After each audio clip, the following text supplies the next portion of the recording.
Un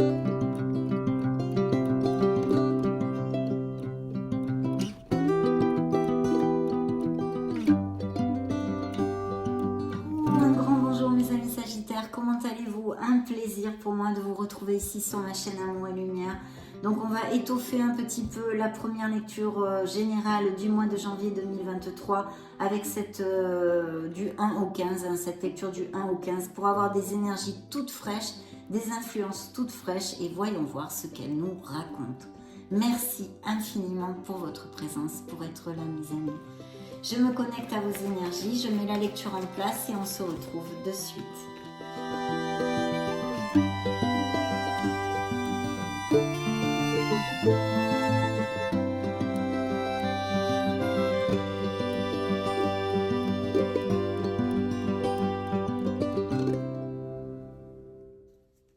Ah, dans le dos du deck, la roue de votre karma, la roue du destin, la roue de fortune. Donc des changements sont à prévoir dans quelques sphères, que ce soit, n'oubliez pas que la vie, ce sont des cycles. Tout ce qui est en haut est en bas et on passe par des cycles toujours très différents. Donc des fois, eh bien, ça va super bien et des fois, ça va beaucoup moins bien. Mes amis Sagittaires, ça peut représenter un signe des Capricornes, des changements ici.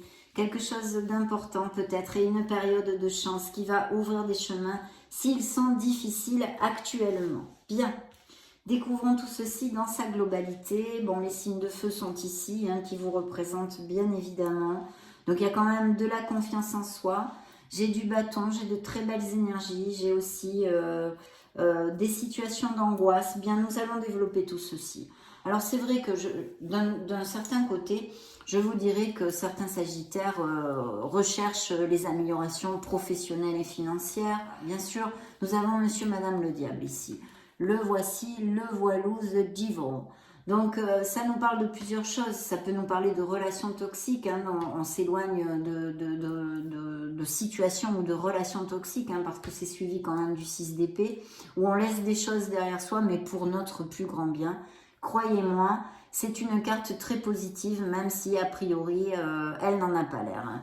Donc je pense qu'il y a des choses, des conflits, des disputes, des choses plus ou moins négatives quand même, hein, puisque le diable n'a pas une vibration vraiment très positive, hein, sauf au niveau de la passion, hein, en amour, dans la sphère affective, et des sous dans la sphère matérielle. Mais il nous parle quand même de pas mal de complications, de disputes, de conflits, de paroles blessantes, de relations difficiles ou même toxiques, hein, avec des autres dominants, que ce soit au niveau sentimental, affectif ou familial, amical, hein, peu importe, ou même dans une situation professionnelle, avec des gens très autoritaires, pas sympas du tout, enfin des choses comme ça, on pourrait tout à fait l'extrapoler. Hein.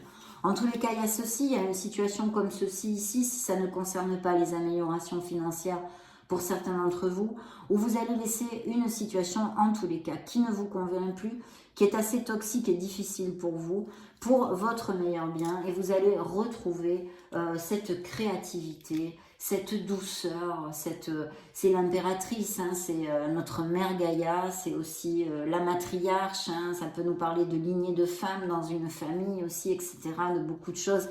C'est le côté yin, c'est le côté féminin des choses, où on va retrouver quand même cet équilibre et cette sensibilité, même si vous êtes un homme d'ailleurs. Hein. Donc en tous les cas, il peut y avoir s'éloigner d'une situation très difficile pour retrouver sa créativité, que ce soit au niveau professionnel comme affectif.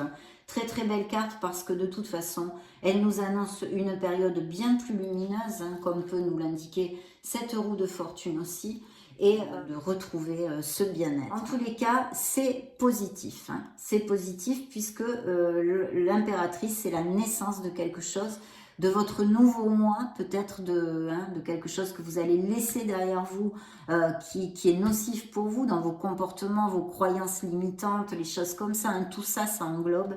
Et pour renaître, vraiment, c'est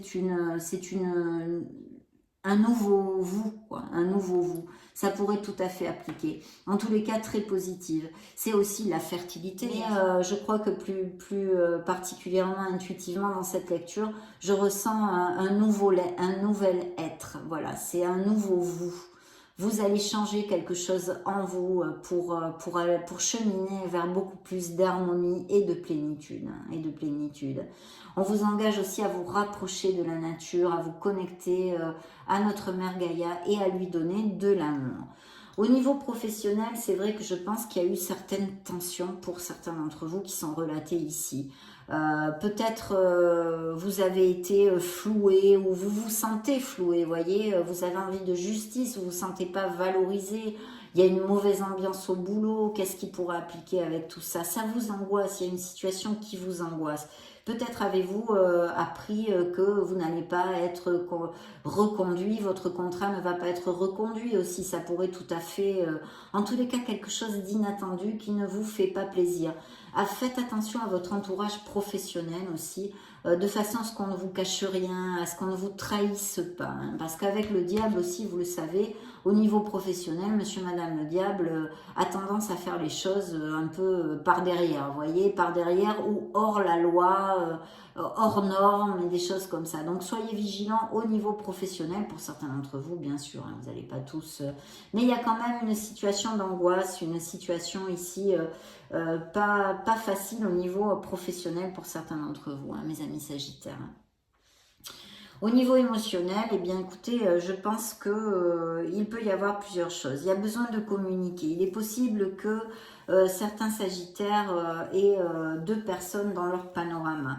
Il y a besoin de sincérité. Il est possible aussi que vous ayez des nouvelles de quelqu'un. Hein, ici, je vois un signe de terre, plus particulièrement, je vous dirais. Hein, ou que quelqu'un vous communique quelque chose. Ça peut être aussi au niveau professionnel, mais c'est quand même dans notre sphère émotionnelle.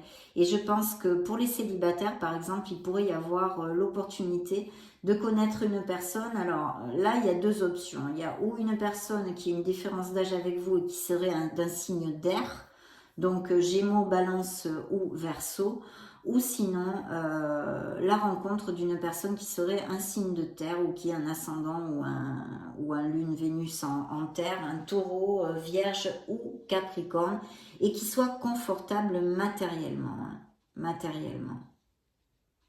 Mais il y a besoin quand même, pour les couples établis, de sincérité. Hein. Il y a besoin de communiquer, de communication, de sincérité. On va recouvrir tout ça, mes amis sagittaires, d'une carte pour voir ce qu'elles peuvent nous donner en plus pour cette première quinzaine.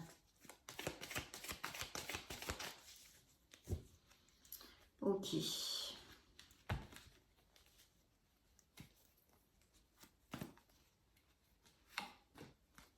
Ah ben, la roue de fortune ici. Waouh, un bel as de coupe.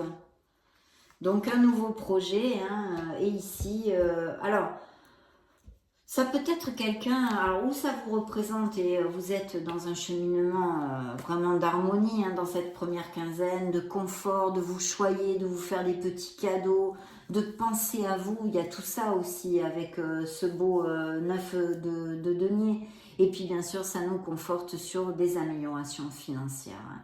Mais il y a quand même ce fait de vouloir se choyer, de vouloir faire attention à soi, de s'occuper de soi. Bien ici, dans cette première rangée de cartes, j'ai repigé ce que vous aviez dans le dos du deck, qui est la roue de fortune, la roue du karma. Donc il y a vraiment une renaissance, un changement ici dans votre vie, à quelque niveau que ce soit professionnel ou affectif, mais qui va être très positif pour vous et avec quelque chose de bien plus lumineux, tout ce que je vous ai développé au début de la lecture. C'est confirmé ici. Donc au niveau professionnel, il y a vraiment un nouveau projet, il y a quelque chose qui vous tient à cœur et que vous pouvez mettre en place. Mais il y a pourtant pour d'autres une situation assez difficile d'angoisse et de stress, et peut-être deux mauvaises nouvelles ici à prévoir au niveau professionnel, ou une trahison, quelqu'un qui soit pas cash, vous voyez, toute cette nébulosité pas positive du tout qui pourrait appliquer à certains d'entre vous, hein. Bien qu'il y ait ce bel as de coupe qui peut nous parler aussi bien sûr d'un nouveau projet que vous ayez, qui soit tout à fait bien auguré, mais aussi d'une rencontre sentimentale ou de couples établis qui sont très heureux, et même peut-être la naissance d'un enfant ou une grossesse. Et ici nous avons la force, donc ça nous dit que vous allez de toute façon pouvoir traverser les obstacles et atteindre vos objectifs, ou en tous les cas prendre la bonne route, mes amis Sagittaires. Vous aurez la force, ce contrôle de vos instincts, des situations, cette diplomatie, cette force tranquille qui vous fera, vous aidera dans votre cheminement ces prochaines semaines. Ça peut nous parler aussi de postes à responsabilité. Et au niveau sentimental, pour les couples qui sont heureux mais qui ont quand même besoin, il y a peut-être une communication qui va venir à un certain niveau, je ne sais pas, un besoin de communiquer ou de sincérité sur quelque chose. Ça va renforcer de toute façon votre couple, pour certains d'entre vous. Il y a vraiment, ça renforce.